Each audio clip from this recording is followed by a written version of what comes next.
기독교 역사에서 특히 이 개신교라고 일명 이야기하는데 많은 개신교라고 분류되어지는 여러 종파에 여러 교파에 속하는 분들은 왜 우리가 개신교냐, 우리가 기독교다. 저는 개인적으로는 특별히 그런 어떤 단어를 선택하는 것도 중요하지만 그 의미가 좀 잘 전달되었으면 좋겠다라는 생각을 해봅니다. 기독교는 크게 한 줄기로 내려왔잖아요. 그렇죠? 중세라고 하는 것 자체가 우리 기독교 역사에서 사라진 역사가 아닙니다. 엄연히 존재하는 역사고 종교 개혁자들에 의해서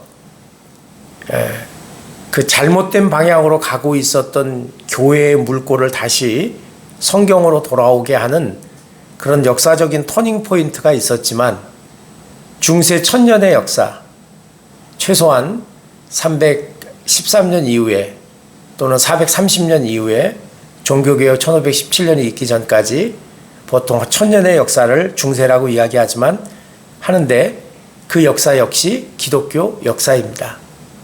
많은 사람들이 기독교가 갑자기 1517년에 나타났다고 생각하는데 그렇지 않습니다. 중세도 기독교 역사입니다. 그 안에서도 성령은 역사하셨고 교회를 통해서 구원받는 사람들을 계속적으로 일으켰던 게 사실입니다.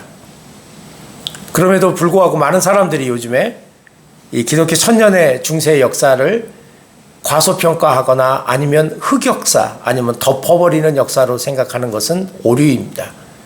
그 안에 잘못된 성경적인 요소들은 걷어내지만 그러나 기독교의 전통의 명맥을 잇고 있는 위대한 선조들의 신앙의 전통은 우리가 역시 계승해야 하는 것입니다. 그것이 진정한 성경의 정신이고 하나님께서 우리에게 원하시는 믿음의 정통성이 아닌가 생각해 봅니다. 이 로마서 1장 16절과 17절은 특히 루터라고 하는 사람이 새로운 성경에서 빗나가고 있었던 그 중세 기독교에서부터 다시 하나님의 말씀 안으로 들어오게 하는 그런 종교개혁을 일으키게 하는데 아주 결정적으로 본인이 회심하게 되는 그런 성경 구절이라고 이야기합니다. 오직 의인은 믿음으로 말미암아 살리라. 이렇게 루터에게 감격적이었던 이 17절의 말씀은 사실은 중세 기독교에서 인간의 공로, 인간의 행위 이것을 너무 강조하고 그러다 보니까 모든 것들이 다 의무화되고 수량화되고 마치 선한 일을 많이 하면 더 좋은 천국에 가고 그렇지 못할 때에는 하나님의 나라에 들어가는 구원의 티켓까지도 상실해버리는 게 아닌가 하는 그런 억압적인 거죠.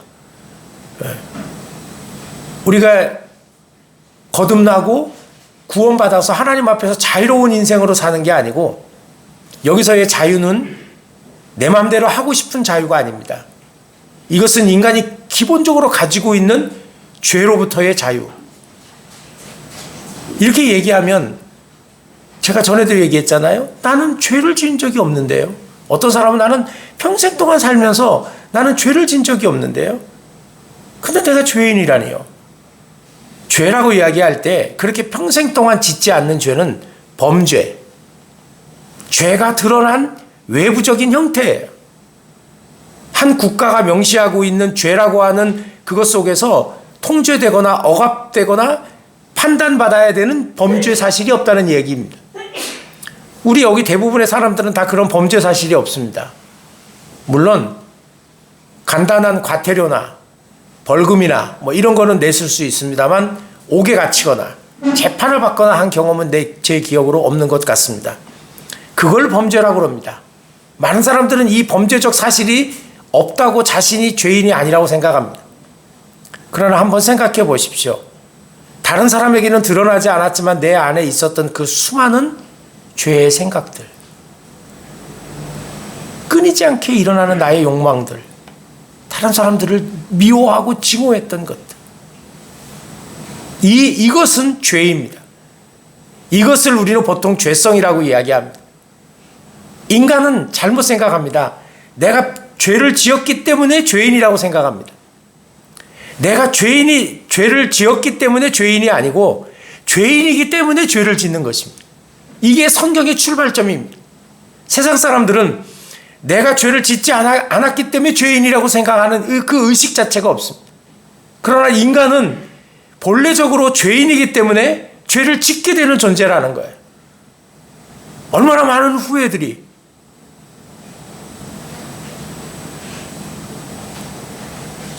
어저께인가요? 우리도 책을 읽었던 그 이어령 씨가 89세의 일교로 돌아가셨습니다.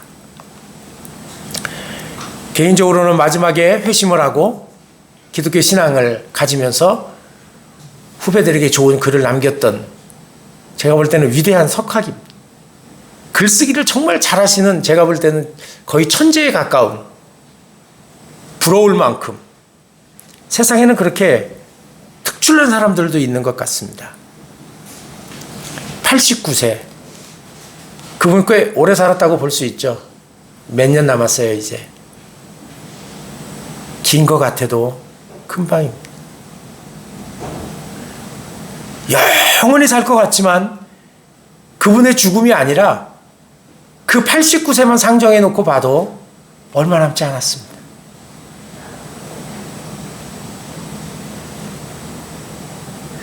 참 우리들에게 있는 인생이라고 하는 것이 그런 것 같습니다. 우리가 이 안에서 그러면서 그분, 그 나이가 들어가면서 이야기하시는 분들의 공통점이 뭐냐면, 내 안에서 다른 사람들에게 말하지 못했던 그 후회스러운 일들, 뼈저리게 내 자신을 돌아보면서 내가 정말 얼마나 하잘것없는 사람이었는가를 깨닫는 것. 저는 이렇게 되는 노년의 인생은 정말 아름다운 게 아닌가 생각합니다.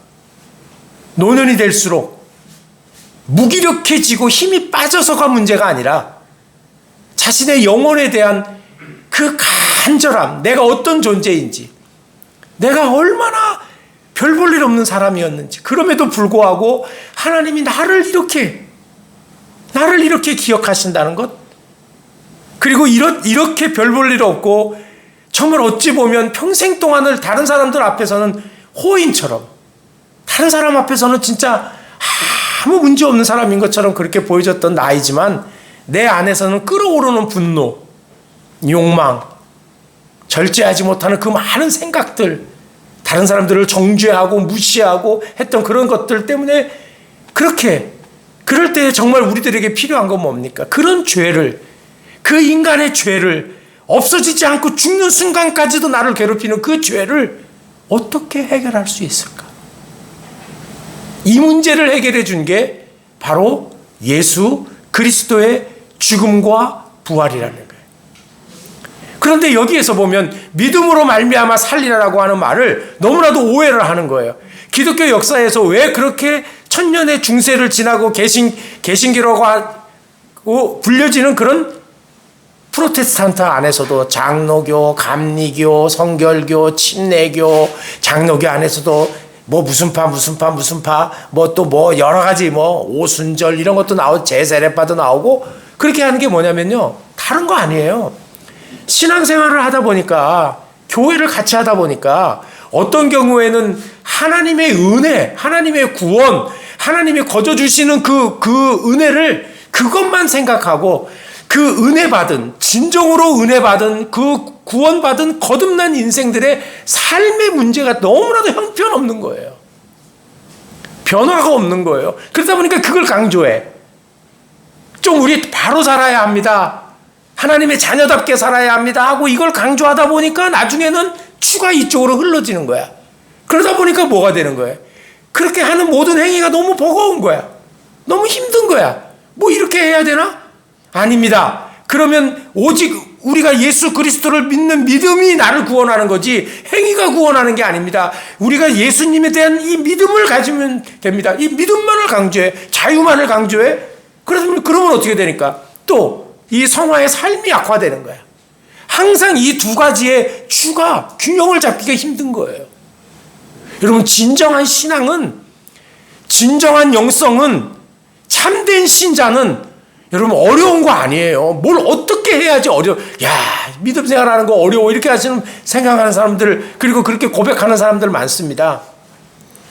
어려운 게 아니고요, 우리가 진정으로 몰라서 그러는 거예요. 뭘 모르냐면 진정한 영성, 진정한 신앙, 진정한 신자는 하나님의 말씀을 믿고 그 믿는 말씀이 깨달아질 때 깨달아지는 삶을 살면 되는 거예요. 근데 그걸 안 하는 거예요. 우리에게 있는 오직 의인은 믿음으로 말미암아 살리라. 믿음으로 말미암아 살리라라고 하는 이 믿음이라고 하는 게 뭡니까? 믿음은 하나님의 말씀을 믿는 거예요. 믿음은 내가 어떤 대상에 대해서 신뢰하거나 그래 맞아 이렇게 동의하는 게 아니고 하나님의 말씀을 믿는 것이 믿음인 거예요. 그래서 의인은 뭐로 산다고요? 믿음, 그 하나님의 말씀을 믿는 믿음으로 사는 거지, 나의 확고한 신념, 나의 확고한 종교의식, 내가 가지고 있는 어쩌면 비뚤어진 그 열심과 그리고 고정관념으로 구원받는 게 아니고 하나님의 말씀을 믿는 믿음으로 구원받는 거예요. 그런데 여기서 앞에가 뭐냐면 오직 의인은 이라고 그랬습니다. 이 의라고 하는 건 어려운 거 아닙니다. 하나님과의 관계가 회복되는 거예요. 우리 인간은 본래 하나님의 얼굴을 볼 수 없습니다. 죄인이 하나님을 만나게 되면 죽습니다. 그 어떤 것도 어떤 이 세상의 의인이라고 우리가 판단되어지는 그런 평가받는 사람도 하나님 앞에서는 죄인입니다. 왜? 내 안에 이 죄성이 있기 때문에. 근데 이 죄성조차도 해결해 주신 분이 누구냐? 이 죄성조차도 모든 것들을 다 덮어주신 분이 누구냐? 그래서 그 하나님 앞에 설 수 있도록 우리를 만들어주신 분이 누구냐? 그렇게 우리에게 은혜를 주신 분이 누구냐? 예수님이라는 거예요. 그러니까 우리는 믿음으로 말미암아 살리라라고 했을 때 이 믿음은 성경 말씀을 믿는 믿음이고요. 이거는 예수 그리스도가 우리를 위해서 행하신 일을 믿는 거예요. 예수님을 믿는 거예요. 어떤 예수님을 믿느냐? 복음이라는 거는 예수가 그리스도라고 하는 것을 고백하는 거고 믿는 거잖아요. 그런데 이렇게 단순한 도식이지만 조금 더 생각해 보면 이렇게 말씀하신 그 예수님에 대한 성경의 그 하신 일, 성경에서 예수님이 하신 일과 그가 말씀하신 것들을 믿는 것, 그 믿음으로 구원받는 거예요. 예수님이 우리의 죄를 덮으시고 우리의 죄의 문제를 해결해 주시고 이것을 믿는 거예요.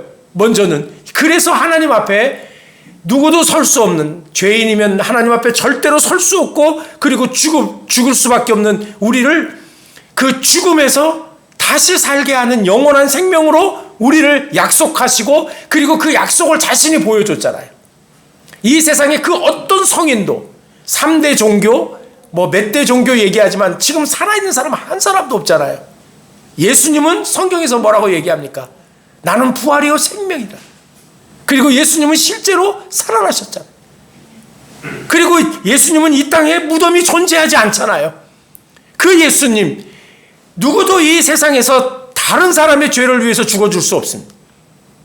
아무리 부모님이 자식을 사랑해도 자식이 범죄하여 사형수가 되었을 때에 자식의 죽음을 대신할 수 없습니다. 그것을 안타까워해서 속죄적인 차원에서 목숨을 끊는 자결은 할 수 있어도 그 아들의 죄를 대신하는 그 어떤 것도 대속하는 행위를 할 수 없다는 말이에요. 안타까운 일이지만. 그러나 예수님께서는 이 세상의 모든 이들을 위하여 죄가 없으신 그분이 십자가에서 죽으시고 3일 만에 부활하셔서 우리들에게 영원한 생명이 무엇인지를 본인이 보여주신 거예요. 그리고 제자들이 보는 앞에서 최소한 예수님의 부활을 목격한 이들이 고린도전서 15장에 보면 500명이 넘어요. 당시 직접 목격한 이들이, 본 사람들이 한두 명도 아니고, 그리고 예수님께서 승천하실 때에 다수의 사람들이 예수님의 승천의 모습을 직접 목격했습니다. 그리고 그들은 하늘로부터 내려오는 초자연적인 성령의 체험을 했습니다. 그런 체험이 있었기에, 그런 목격이 있었기에 그들은 예수가 그리스도라고 하는 복음을 전하다가 죽임을 당해도 전혀 부끄러워하지 않았다는 거예요. 두려워하지 않았다는 거예요.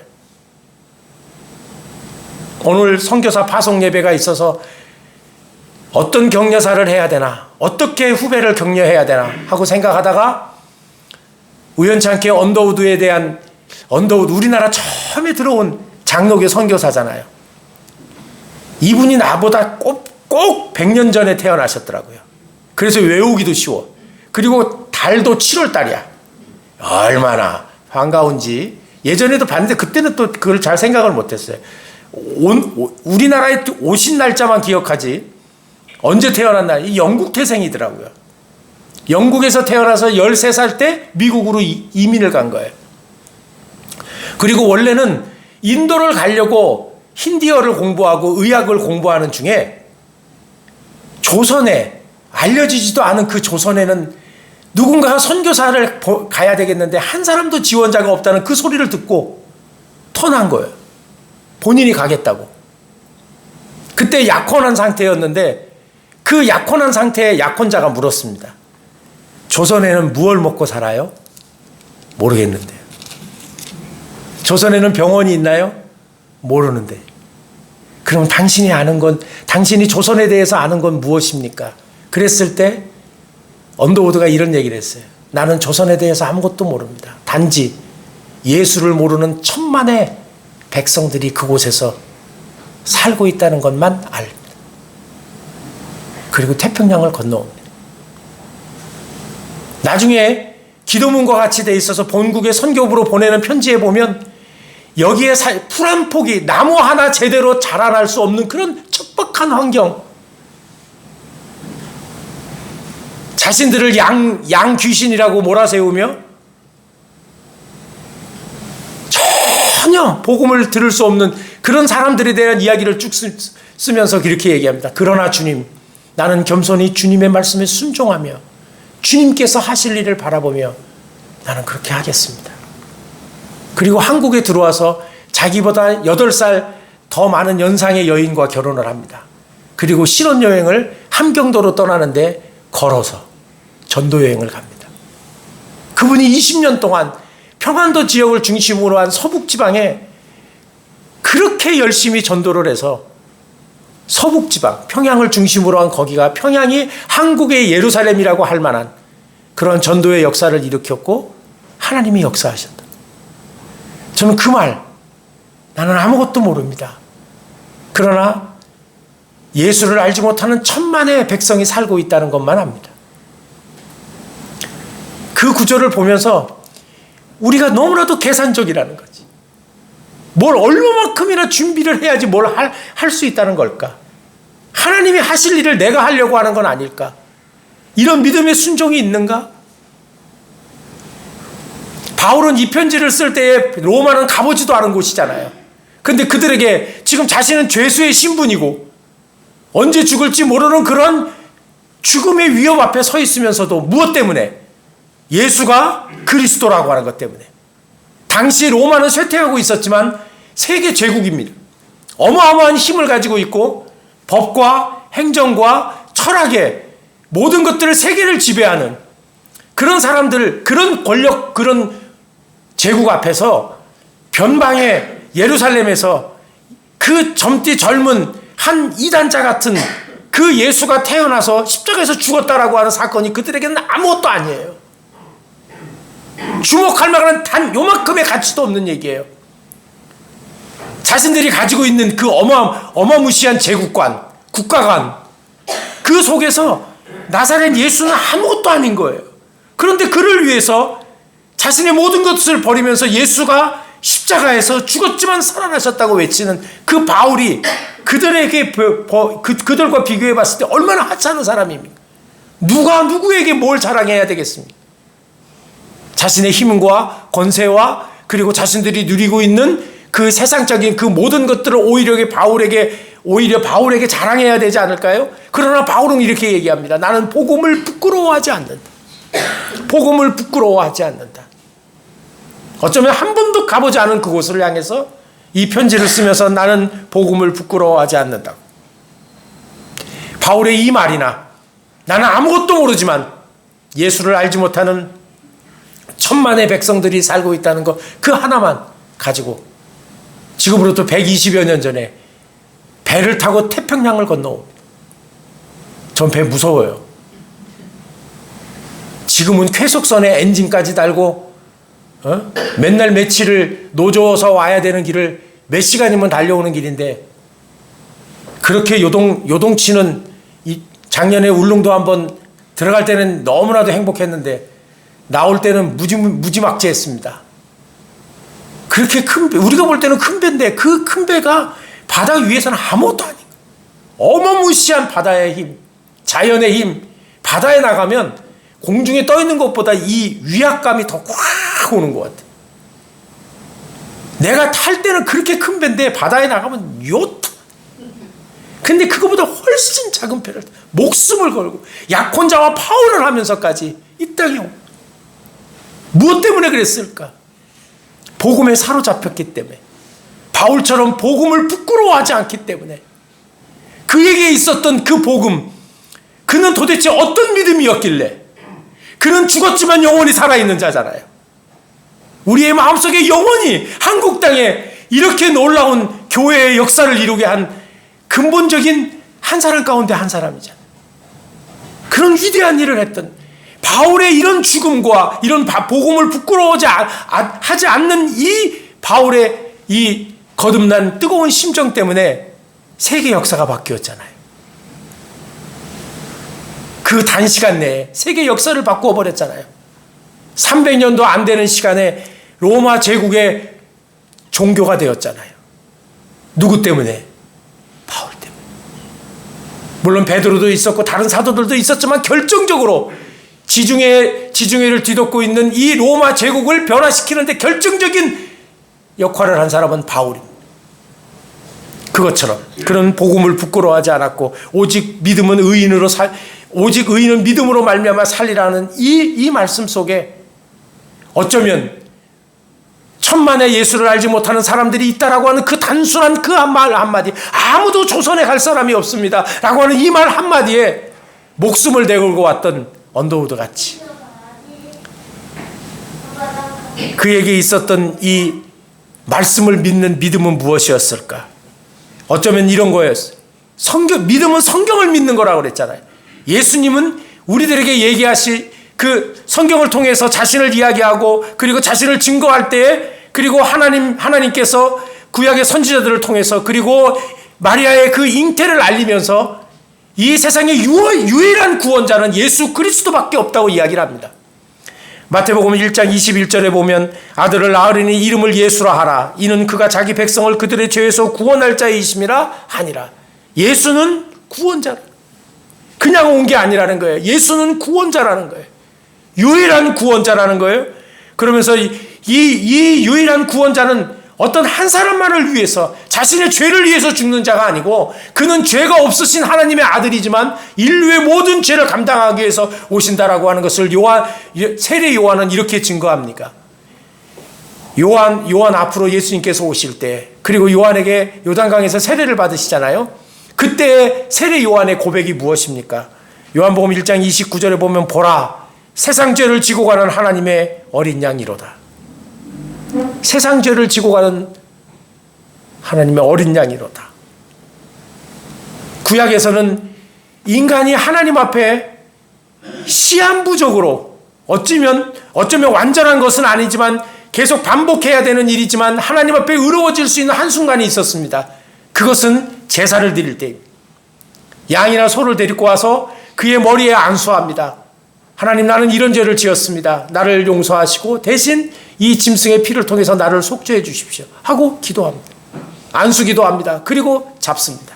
그리고 피를 받아서 제단에 뿌리고 그리고 그 제사의 형태에 따라서 완전히 모든 것들을 다 불살라드리는 번제, 나누어 먹는 화목제, 가난한 이웃들을 위해서 주는 속건제 같은 이런 것들로 이런 형태로 제사를 드리며 자신의 죄 사함에 대한 확신을 받는 그런 의식이 있었습니다. 그러나 그것은 온전하지 않았습니다. 그것은 매년 드려야 됐습니다. 하나님께서 이런 인간의 부족한 죄인인 인간이 하나님 앞에 의로워질 수 있는 그 유일한 길, 한시적이지만, 그리고 그것은 매우 제한적이지만 그 길을 열어놓으셨는데 그 제사의 길 속에서 하나님께서 상징적으로 이 모든 것들을 초월해서 온전한 사죄, 그 온 유대 땅에 마지막 재앙을 내리십니다. 그 재앙은 뭐죠? 짐승이든 사람이든 첫 번째 낳은 모든 것들은 다 죽음을 맞이할 것이다. 그런데 이스라엘 백성들에게 이야기합니다. 너희들이 염소를 잡고, 그리고 어떻게 합니까? 양을 잡고, 그리고 그 피를 받아서 어떻게 하라고 그러죠? 바르라 그러잖아요. 그러면 어떻게 합니까? 내가 죽음을 넘어가리라. 그리고 실제로 넘어갑니다. 그것은 그 집안 안에 있는 그 피를 바른 그 집에는 몇 사람이 있든 누가 있든 넘어가는 거예요. 넘어가는 거예요. 온전히. 이 유월절 사건을 통해서 하나님이 이 죄의 문제를 어떻게 해결하실지, 온전하게 어떻게 해결하실지를 보여주는 사건이 유월절 사건이에요. 그러다가 1500년쯤 지나서 예수님이 이 땅에 오셔서 죄 없으신 그분이 십자가에 죽으심으로 그 죄를 덮고 가는, 죄가 넘어가는, 내 공로가 아니잖아요. 양 죽여서 잡은 것밖에 없잖아요. 발라놓은 것밖에 없잖아요. 그런데 넘어가는 거예요. 그 양이 누굽니까? 세상 죄를 지고 가는 하나님의 어린 양 예수예요. 그분의 피가 그 유일한 구원자라고 하는 그 사실을 믿는 사람에게 패스오버, 넘어가는 거예요. 죄로부터의 죽음에서 넘어가는 거예요. 그게 자유예요. 그게 복음이에요. 복음이 우리에게 주는 자유는 내 마음대로 하고 싶고, 내가 예배 드릴 때 예배 드리고, 안 나오고 싶을 때 안 나오고, 내 마음대로 하는 자유가 아니에요. 이것은 하나님께서 나를 덮으시고 구원해 주었다라고 하는 이 놀라운 은혜에 대한 자유예요. 죄로부터의 자유예요. 나는 그냥 놔두면 죽잖아요. 그날 밤에 처음 난 아들들과, 그리고 내가 소유하고 있었던 그 많은 재물들 가운데 첫 번째 난 것들은 다 죽었잖아요. 근데 넘어가잖아요. 이 유월절 사건이 바로 예수님의 사건, 죽음의 사건의 모형인 것입니다. 바로 이 유일한 구원자이신 예수 그리스도를 믿는 것, 이게 말씀을 믿는 거예요. 이게 말씀을 믿는 거예요. 그리고 예수님께서는 요한복음 11장 25절에서 26절에 이렇게 얘기하셨습니다. 예수께서 이르시되 나는 부활이요 생명이니 나를 믿는 자는 죽어도 살겠고 무릇 살아서 나를 믿는 자는 영원히 죽지 아니하리니 이것을 내가 믿느냐라고 그랬잖아요. 본인이 믿느냐라고 이야기하고 본인이 죽었다가 살아나셨잖아요. 그러므로 이 영원한 생명이신 주님을 믿는 자에게는 죽음으로부터의 해방이 오는 거예요. 죽음으로부터의 자유가 오는 거예요. 그래서 그 많은 수많은 우리의 믿음의 선배들은 순교를 두려워하지 않았던 거예요. 오늘 우리들에게 하나님의 이 놀라운 복음의 역사가 일어나지 않는 것은 우리가 말씀을 믿는다고 하면서도 내 마음대로 믿는 거예요. 내 편의대로 믿는 거예요. 골라서 믿는 거예요. 믿고 싶은 것만 믿는 거예요. 우리는 다른 사람들을 향해서 나와 정치적 성향이 다른 사람들을 향해서 확증 편향증에 빠졌다. 어떻게 그럴 수가 있느냐고 비난하면서 정작 하나님의 말씀 앞에서 확증 편향증에 빠져있는 한국교회 성도들. 우리는 하나님의 말씀을 빠짐없이 믿는 게 아니고 믿고 싶은 것만 믿는 거예요. 영원한 생명이신 그분을 믿는다는 것은 그분이 살아나셨고 나에게 영원한 생명을 보여주셨고 너희들도 삶도 이렇게 영원할 것이라고 약속한 것을 믿는 거예요. 그런가 하면 마태복음 16장 13절에 보면 예수님께서 야 사람들이 인자를 누구라 하느냐라고 묻습니다. 인자, 하나님의 아들이 아니고 인자. 뭐예요? 그것은 바로 사람의 아들이라는 거예요. 마리아의 몸을 통해서 태어난 완전한 인간이라는 거예요. 그런가 하면 누가복음 1장에 보면 천사가 나타나서 잉태된 아이에 대해서 이야기할 때 그는 하나님의 아들이라고 이야기하잖아요. 예수님은 사람이시면서 사람의 몸을 빌려서 입고 나온 사람 같은 신이 아니고 사람이에요. 그리고 그는 놀랍게도 하나님이셔요. 가장 낮은 자리에 있는 인간을 이해하기도 하고 가장 높은 곳에 있는 하나님이기도 하고 하나님이 어떤 것인지를 보여주신 분이 바로 그분이에요. 많은 사람들이 오해를 합니다. 교회는 가난한 자와 없는 자와 노동자와 그리고 세상에서 핍박받는 자의 편이고 부자와 권세 있는 자는 물리치신다고? 그게 아니에요. 하나님은 가난한 자의 마음도 아시지만 부자의 마음도 아시는 거예요. 우리같이 별 볼 일 없고 세상에서 그렇게 이름나지 않은 사람들의 그 고통과 그리고 형편도 아시는 것처럼 높은 자리에서 고독하게 뭔가를 결정해야 되고 그리고 수많은 사람들의 비난 앞에 직면해 있는 그런 권세자들의 마음도 아는 거예요. 그렇기 때문에 진정으로 주님 앞에 기도할 때에 주님의 위로가 임하는 거예요. 참된 인간이시며 참된 하나님이신 그 예수님께서 그분을 믿는 거, 그 사실을 믿는 거예요. 그러므로 여기서 말하는 이 믿음이라고 하는 건 내가 믿고 싶은 것만 믿는 게 아니에요. 이렇게 예수님이 누구인지에 대해서 이야기하고 있는 이 성경의 말씀을 절절하게 믿는 것이고 그리고 성경을 통해서 얘기하고 있는 모든 사실들을 하나님의 말씀으로 인정하고 믿는 것입니다. 그리고 이 믿음은 살리라. 영원히 그래 나는 천국 갈 거야. 그게 아니고 이것은 영원히 산다라고 하는 의미도 생각할 수 있겠지만 이 땅에서 그렇게 살아야 된다라고 하는 의미로도 읽을 수 있는 거예요. 오직 의인은 믿음으로 하나님 앞에 영원히 살고 이 땅에 사는 날 동안 그렇게 살아가는 거예요. 그게 성화예요. 믿음은 여러분 우리가 참된 신자가 되고 좋은 신자가 되는 건 어려운 게 아닙니다. 성경 말씀을 믿고 믿은 대로 행하는 거예요. 그러므로 로마서 12장 1절에 보면 그러므로 형제들아 내가 하나님의 모든 자비하심으로 너희를 권하노니 너희 몸을 하나님이 기뻐하시는 거룩한 산제물로 드리라. 이는 너희가 드릴 영적 예배니라. 우리 몸을 살아있는 동안에도 하나님 앞에 그렇게 믿음의 고백대로 드리는 것. 이것이 진정으로 믿음으로 사는 자의 삶인 것입니다. 그러므로 우리는 신앙생활을 할 때 어느 한쪽이 치우쳐서 극단적으로 가면 안 됩니다. 하나님이 천당 갈 사람과 못 갈 사람 이미 영표, 동그라미, X표 해놨어. 그러므로 우리는 어떤 것도 할 거 없어. 그냥 하나님이 다 알아서 다 들어갈 놈들은 들어가고 떨어질 놈들은 떨어질까. 이걸 예정론이라고 얘기하는 그렇게 무식한 사람들이 있어요. 예정론은 그게 아니에요. 하나님, 내 예수 그리스도에 대한 믿음을 예수 그리스도께서 나의 구원자이심을 그분이 참된 하나님이시고 그리고 참된 인간이심을 그가 유일한 생명자이시고 영원한 생명이심을 내가 믿고 내가 구원받았던 사실을 알게 되니까 돌아보니 하나님이 나를 그렇게 택했다는 거예요. 그 은혜 안에서 바라보니까 내가 하나님의 손에 붙잡힌 사람이 되었더라는 거예요. 그때 아는 거예요. 그런 거지. 우리 인간이 아무것도 안 하고 있는데 하나님이 너 일로 와. 너는 내가 예전부터 택했어. 너는 그냥 택했으니까 무슨 짓을 해서 상관없어. 이거 아니에요. 그거 예정론 아니에요. 그거 믿음 아니에요. 이렇게 하나님의 말씀을 믿고 내가 구원받았다는 사실을 확신하게 되니까 하나님이 나를 이렇게 예전부터 택하셨구나. 이게 은혜다. 그러므로 이거를 나는 자랑스럽게 생각하는 거예요. 이런 영원한 생명을 주신 하나님. 나의 고통과 문제 앞에서도 내가 어떤 자리, 어떤 권력, 어떤 학벌이 있더라도 나를 아시고 내 울음을 내 울음의 소리를 들으시고 나의 눈에 눈물을 닦아주시고 내 문제를 해결해 주시는 참된 하나님이시며 참된 인간이신 그분 앞에 그분을 진정으로 믿는다는 것 때문에 나는 자랑스러워지는 거예요.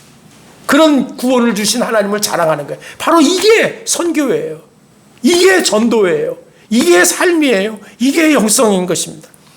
그러므로 우리에게 진정한 영성이 있다면 여러분 한쪽으로 치우쳐서는 안 됩니다.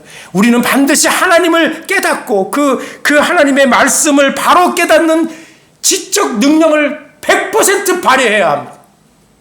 많은 사람들이 성령님이 오시면 다 해결될 거야. 언젠가는 나도 다 모든 것들을 깨달을 거야. 아닙니다. 하나님은 우리에게 지적 능력을 주셨어요. 하나님의 말씀을 깨달아야 돼요. 말씀을 깊이 그리고 바로 들어야 합니다. 배워야 합니다. 그런가 하면 내 몸을 거룩한 산 제물로 드리라는 것처럼 내 마음속에 감동이 있으면 드려야 됩니다.